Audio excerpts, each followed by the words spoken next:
Views expressed on this program are those of the producers and individuals appearing on this program and do not necessarily reflect the views of the Sun Prairie Media Center staff, its video service providers, or the staff and elected officials of the City of Sun Prairie.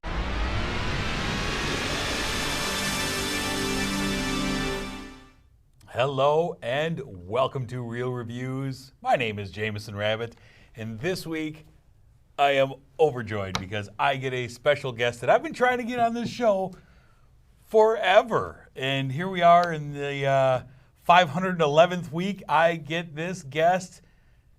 It is my daughter, Tirzah Rabbit. Hello and welcome. Hi. How are you? Good. How are you? I'm good. I'm really excited that you're joining me. So, Tirzah is, this show started basically 10 years ago, and Tirzah was just 1 year old when this show began. So for the entirety of your life, I've been doing Real Reviews, basically, right? As long as you've known, Daddy's always doing movie reviews. Yep. Pretty exciting stuff. And Tirzah saw her first movie in a theater when she was 6 days old. You probably don't remember, but you were 6 days old when you saw your first theatrical movie. I know you don't remember it, but we've told you. What movie was that? Oz the Great and Powerful. Oz the Great and Powerful. 6 days old. Your mom and I took you to go see Oz the Great and Powerful as a baby, and you sat there and stared at the screen. And then Tirzah and I, over that first year, I took you to, I think, like 13 movies. And the best part was that you behaved better than most of the adults in the movies as a baby. And so over all this time, Tirzah and I have been going to movies on the regular, which makes us what? Movie buddies. Movie buddies. That's right. He is my movie buddy. And so I'm very excited to have her on and talk about this. Not only that, but Tirzah, this is not the first time you've been in front of a camera, is it? No. What else do you do around here, around the studio? I do Kids 4 and we do a lot of filming. Yeah. So you do behind the camera, in front of the camera, everything here at the Media Center with the Kids 4 program, which is pretty spectacular. So are you ready? Yeah. You ready to talk about some movies? Yeah. All right, let's get into what we have on the marquee this week, and we'll get started with the only film in theaters that we had. It's Lisa Frankenstein. This is from writer Diablo Cody and director Zelda Williams.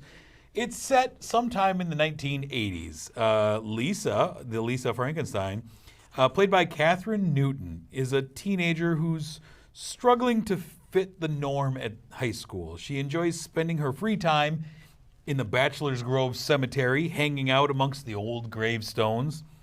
And she has one particular attraction to a specific monument of a man who died centuries before. Lisa is a poet, kind of a bit dark, and there's rumors about her past and the murder of her mother. Her home life isn't much better for her, where she has this vapid stepsister named Taffy, played by Liza Soberano, who's only worried about her appearance and popularity, right? Mm-hmm. She has a stepmother, played by Carla Gugino, who is kind of passive-aggressive toward Lisa. Lisa can't do anything right for her, and Lisa's dad, played by Joe Trest, kind of allows his new wife to walk all over him and all over Lisa. So one night, in an effort to connect with her stepsister Taffy, Lisa goes to a party and drinks a drink that has something in it and finds herself really out of sorts, and she stumbles out and finds herself in the cemetery during a really big storm, where, of course, lightning strikes the statue, and voila! A monster covered in mud arrives at her house, crashing through the window. And who is it? It's the dead guy. Ein. What's his name? Ein. Oh, very nice. Played by Cole Strauss. A literal walking corpse who can't talk. He just grunts, and when he cries tears, she says they smell like a hot toilet at a carnival. And he's living in her closet. And in a bit of fun, Taffy has a faulty tanning bed in the garage that electrocutes whoever gets in it, right? And that becomes the vehicle for shocking him whenever Lisa attaches a new body part, because the creature shows up missing an ear, missing a hand, missing some other parts. And every time she attaches a new part to him, she puts him in the tanning bed and electrocutes him. And the part grows, and he becomes a little more human. And one thing about this walking corpse is that he understands her, and he's protective of her. And I don't know. I told you when we saw it that it reminded me a little bit of Edward Scissorhands, which you'd never seen. We watched a little bit of it, right? Kind of in and out. Just kind of gave me Edward Scissorhand vibes of a guy who doesn't belong in society and blah, blah, blah. But I want to know what you thought of this movie. It was a PG-13 movie. We had to cover your eyes at one point. Mm-hmm. But what did you think of Lisa Frankenstein? It was a okay movie. Okay. But I didn't really like it. Uh-huh. But my favorite part from the movie is the tanning bed storyline, where she goes in at once and then she keeps doing it. And at the end of the story, she told Orion to put it at max heat, I think it was. Yeah. And I think it was like the cops and the firefighters had to show up because the tanning bed with her in it was on fire. Yeah. Those tanning beds are tough. They're tough business. Yeah, I mean it's a dark comedy. For me, I loved, so it's set in the 1980s. It had a great 1980s soundtrack. I loved all the music they chose because it wasn't like the typical 1980s songs that they chose. I loved the design of the houses. I thought everything was spot on. The pastel that everyone used in their houses back then. I love that. What did you think of the girl that played Lisa? Did you like her at all? Yeah, she was like funny sometimes. But once she kind of like met Ein, she was like getting more like gothy and emo, and yeah. Yeah, she got really gothy and emo though. And showed up to school and everyone was like, "Who's this? What's going on with her?" Yeah, she was in like all black, and then she used her sister or like stepsister's costume. Yeah. And then she was like, "Oh, but you said sisters share." And then Taffy's like, "Oh yeah, I did say that." This is true. Yeah, Catherine Newton, who played Lisa, I really liked her. I've seen her in a bunch of things, and normally she's like the friend. I've never seen her as like the star of the movie, and I thought she was pretty good in this. And this movie isn't anything that you haven't seen before. I mean, it's kind of a Frankenstein movie, and I had fun with it. I don't know. I feel like I might have enjoyed it a little more than you. So why don't you go ahead, give them your score. What did you give Lisa Frankenstein? I don't know why I keep saying that. 2.5. 2.5 out of 5, huh? Yeah. I liked it a little bit more than you. I ended up giving it 3.5 out of 5. Normally when we leave the theater, and the first thing Tirzah asks is, "What do you give this movie?" And I'll tell her, say, 3.5 stars. And response is, I would say, like, I would do the math in my head, and I would be like, if you give it a 3.5, I'll be like, why not the other, like, 6.5 stars? Yeah. Because we do it up to 10 stars. Yeah, but on a 5-star, I give it 3.5. It's fun. It's in theaters. It's really the only thing that came into theaters this week, and so that's why we have some multiple streaming spotlights this week. So let's move into our first streaming spotlight, which is a movie that we watched over on Netflix. It's called Orion and the Dark.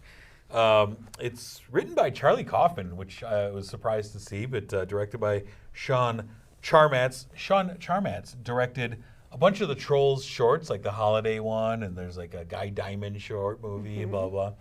But this is about Orion. He's an 11-year-old boy who's afraid of everything. He's voiced by Jacob Tremblay.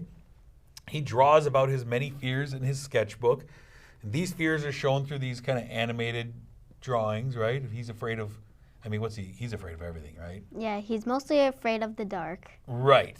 But he's afraid of water. He's afraid of bees, everything. And he always has a reason why he's afraid of it. And his fears are diverse and plentiful. Plus, he's got a bully named Richie Penici at school who's always picking on him, and he's afraid of him.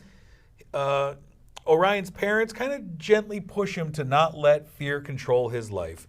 He also has a secret crush on a girl named Sally, but he is petrified to say anything about it. And one of his, like you said, one of his greatest fears is the dark. So he fills his room with nightlights. Yeah. Lots of nightlights. Until one night, what happens? Like person named Dark comes in his room and wants him to, like, he wants to help, he wants to help Orion not be afraid of the dark because, like, millions and millions of people are afraid of the dark. Right. And Dark says that Orion is, like, out of all the people that hate the dark, he's the loudest. Yeah, and he wants Orion to face that fear. And Dark also, Dark is voiced by Paul Walter Hauser, he's also kind of sad because everyone is afraid of him, right? So many people are afraid of the dark. He's like, I don't know why everyone's afraid of me. I'm a nice guy, right? Mm-hmm. I'm misunderstood. So they kind of strike a deal to deal with his fear, and Orion is going to spend 24 hours with Dark as he completes his rounds around the world, bringing nighttime to the world. And Dark shows him that the beauty is in the contrast. The beauty is in the contrast between light and dark, right? Mm-hmm. And like he shows him fireworks in the dark, and he says fireworks aren't as cool in the light. You have to have the dark to appreciate the beauty. And Orion he's missing so much fun and joy because he's always hiding from everything. And Dark introduces him to his nighttime partners. Mm-hmm. He has insomnia, sweet dreams, quiet, yes, unexplained noises, yes, and sleep. And these are all these kind of entities that are shown through various forms, and they bring things at night. Like insomnia comes and whispers fears into people's ears while they're sleeping that will wake you up in the middle of the night. And unexplained noises just creates strange noises outside. Mm-hmm. Quiet makes it really quiet, blah, blah. There's sweet dreams. But together they all go out at night. And Orion begins to embrace the dark and its intricacies. And he doesn't have to fear the unknown, he starts to realize, until light shows up. And light is cool, right? Light comes and he lights up the world. And then the question is, what happens if light and dark collide, right? What would the world look like without dark? It would be like super, like without dark, like nights are like cold and nice. But when dark disappears, when light hits him, when he disappears and fades away, everybody's like outside in a pool with like a fan, like in a pool thing, because their house doesn't have any like air conditioning or coolness. And you know, Dark's not a bad guy. He's the other side of the yin and yang with light, right? You have to have one to have the other.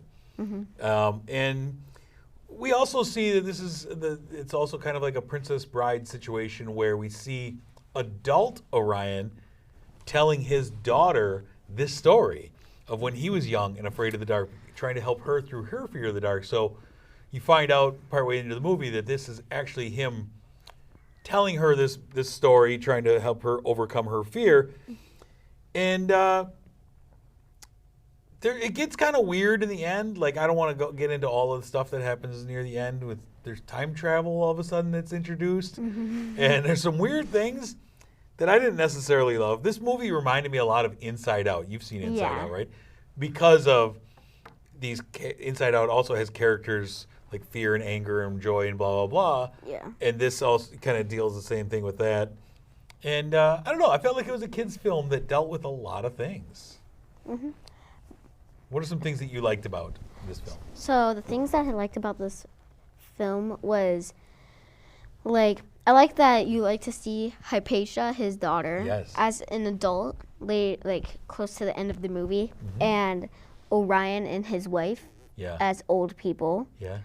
And then I also really liked all the characters. I didn't have a least favorite. But also, I would love to go back in time and hang out with 10-year-old you because we would be best buds.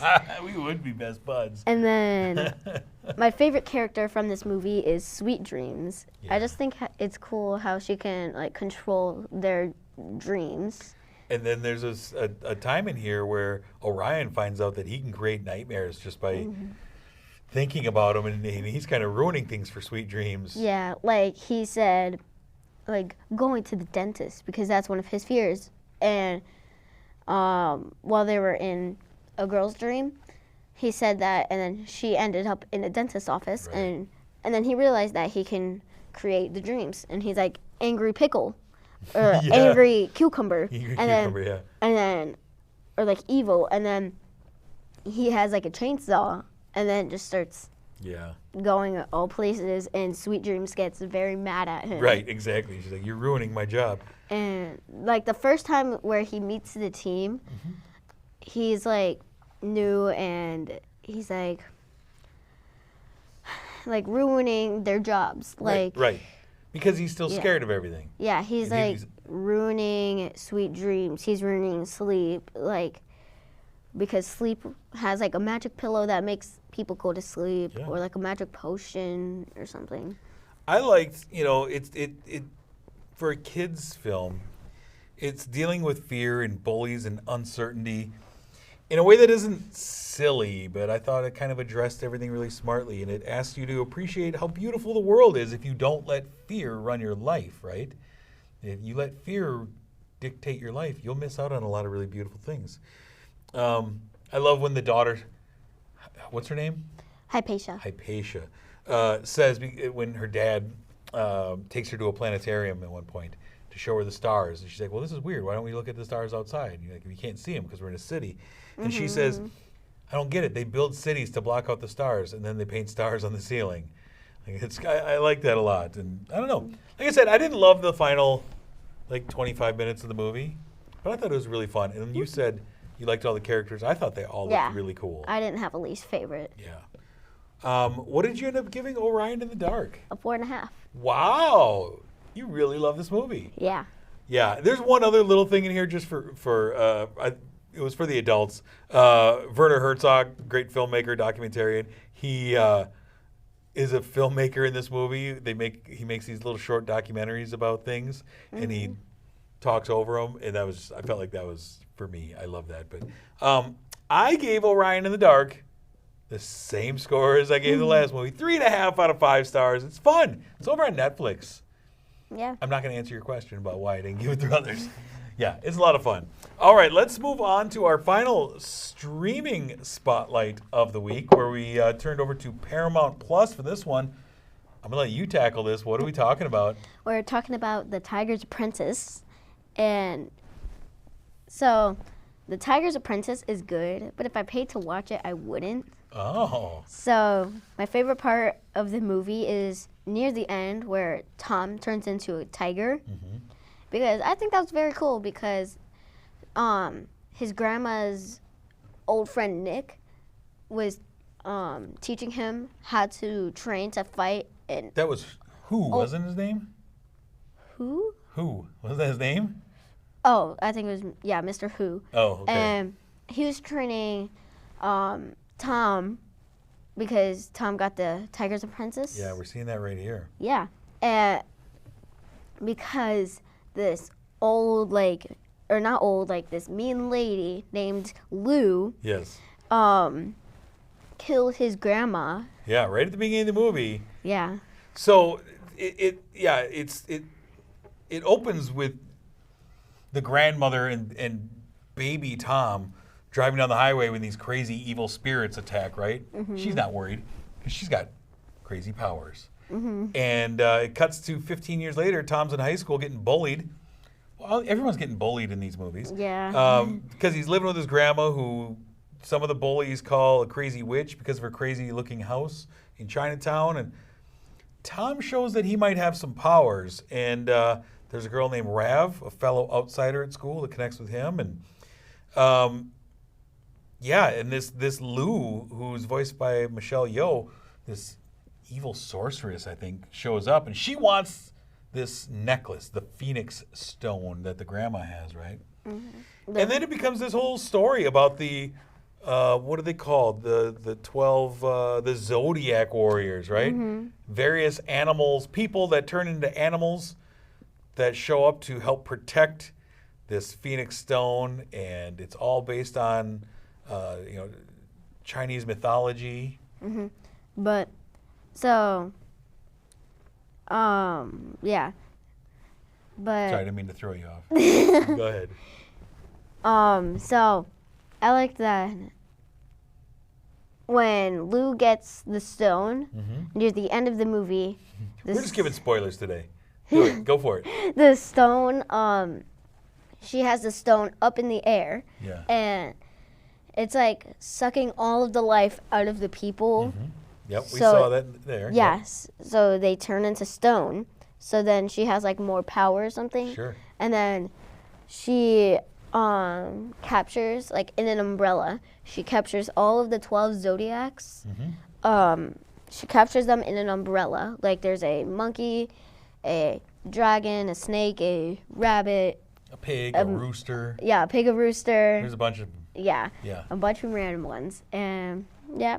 Yeah. I like the animation in this one. I thought it looked really good. And there's points where there's different style of animation. I thought it looked kind of cool. There's various styles. It tells an interesting story about, magical and mystical things, and it's only 84 minutes. It's short. It's fun, I thought. There was action pretty much throughout. Pardon me. Really fun voice cast of mostly Asian American actors, led by Henry Golding. Yeah, I had a lot of fun. The story is kind of basic, of these creatures that have to protect something, whatever. And Lou is kind of a regular bad guy. Nothing crazy special about the character of Lou, but yeah, I think it was a good time. I'm curious. You have a different opinion? Can I tell you my score? Tell me your score. I gave it a 3.5. Okay. What'd you give it? I gave it 3.5 as well. You have all of your... All the movies this week, I gave it 3.5. I thought they were all fun. They weren't great, but I thought they were all fun. And I thought this one looked really beautiful, and it's over on Paramount Plus. But the thing that I mostly liked about it was, in the beginning, one of my favorite songs, Low, came on. Ah, yeah. And then me and my mom just started singing it. That's good. That's Yeah. good. All right. All right, let's move to our movie throwback, where I asked you to bring a movie that you loved, right? Yeah. And what did you end up choosing as the movie you love? Trolls Band Together / all of the movies. All the Trolls movies. Now, the first Trolls movie came out. You were, I think, 1 when the first Trolls movie came out.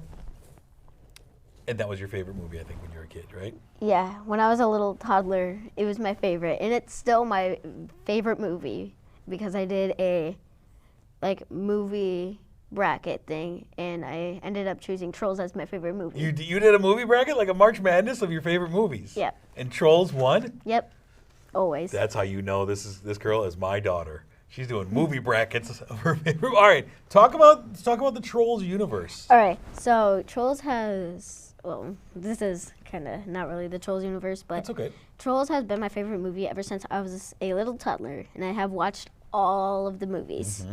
And my favorite character is Poppy, and from the new Trolls movie, Trolls Band Together, is Viva, which Yeah. is Poppy's long-lost sister Yes. that she never knew she Who had. did the voice of Viva? I'm trying to remember. It doesn't matter. And my least favorite character is no one. I have loved all of the characters, and I still do. And then my favorite part is when Poppy goes to her friend Bridget's wedding, and I just think it's very sweet. It is. And they'll look at these characters. I mean, this first movie, the soundtrack, when you were little, you made us play the soundtrack over and Yeah. over and over and over. And so you have Anna Kendrick and you have Justin Timberlake are the voices of Poppy and Branch. But there's so many fun ones. We love Guy Diamond. And then Little Diamond, was it Baby Diamond was in the most recent one? I don't... Little D? I don't know. But then there's the first movie, you and I, after seeing it, always kept saying, because there he is, what's his name? Mr. Biggles? Mr. Dinkles. Mr. Dinkles, who would say, what was his line in the first one? Oh, snap. Oh, snap. Yeah. we loved it. You don't know this, but I sent some pictures tomorrow. You love Trolls so much. I think we have a picture of you maybe the first time you went to go see Trolls. There you are. This is Tirzah for Halloween, dressed up as Princess Poppy. Look at that. I mean, we went full face paint, the wig, the whole nine. And then they at the theater, they also had the Guy Diamond cut out. There's little tiny T as Guy Diamond. Yeah, you legit love the Trolls universe. Yeah. Do you want more Trolls movies to come out? Yes. You haven't outgrown it? No. I love that. I love that. And then I like Trolls Band Together because it's just very funny, and I just really like it. Yeah, I do too. I really enjoy the Trolls movies. And Mike Roth, who used to sit in that seat, when the first Trolls movie came out, I believe that was his favorite movie of the year. He loved Trolls as well. It's a lot of fun. I enjoy this. I'd take another Trolls movie for sure. Yeah. Well done, madam. Yeah. If I could give it a rating, Oh, what would you give Trolls? I would obviously give it a 5 out of 5. 5 out of 5 for all the movies? Well, maybe not a 5 out of 5. I would give it a 10 out of 5. I see what you did there. I love that you made a movie bracket and ran through your favorite movies. Dang, that's something that I do. All right, let's move ahead and take a look at what is coming soon, the weekend of February 23rd. We have a few movies. First up, we have Drive Away Dolls, written and directed by Ethan Coen, about a young lady who regrets breaking up with her girlfriend and another young woman who needs a fresh start, and they embark on a road trip to Tallahassee that quickly goes awry when they cross paths with some criminals. It stars Margaret Qualley, Geraldine Viswanathan, and Beanie Feldstein, among others. Also in theaters that week, we have Ordinary Angels, which is inspired by a true story about a hairdresser who rallies a community to help a widowed father save the life of his critically ill young daughter. This stars Hilary Swank and Alan Ritchson. This movie was supposed to come out last year, so I've been seeing this trailer for at least one full year, and I am so ready for it to finally be out so I don't have to see the trailer anymore. And then lastly, over on Netflix, we have Mea Culpa, a film from writer-director Tyler Perry about a criminal defender that takes on a murder case of an artist who may or may not be guilty. Stars Kelly Rowland and Trevante Rhodes. Before we go any further, we want to thank our sponsor, Marcus Theaters, The Palace here in Sun Prairie. Do you like The Palace? Mm-hmm. What's your favorite thing about The Palace? Probably that they have, I don't know, but it's I know one thing you love. What? You love those heated seats. Yes, the heated seats, and this might sound a little weird, but whenever we go in like theater 6 or something, Yeah, but they have like screen. the, I don't know what number it is, but they have a little ramp and then they have stairs. Yeah. I don't know what theaters are over there, Yeah. but we went to go see, we went to go see a movie with Mom, and every day, or every time we go up there, I always have to go down the ramp and then jump up the stairs. You just love jumping stairs. Yeah, I just love jumping Goofball. up and down stairs. Yeah, love it. All right. Next week, I am going to be talking about movies like Madam Web, Bob Marley, One Love, and a throwback to a really fun film. And I'm going to be joined by Alice. You know Alice? Alice from the Palace. Alice from the Palace is right. You're absolutely right. Alice will be joining me for all of that fun. Tirzah, I have to thank you so much. This was like a dream come true to finally have you on the show. We're movie buddies for life, and you did great. What do you think? Yeah? You going to take this show over when I'm done? Are you going to be the new host of Real Reviews? Yep. You are? It's in. Let me come and guest host with you then. We got our new host. I love it. All right. Well, thank you for tuning in, and we hope you catch us next week. But until that time, I'm Jamison. And I'm Tirzah. Thanks for watching.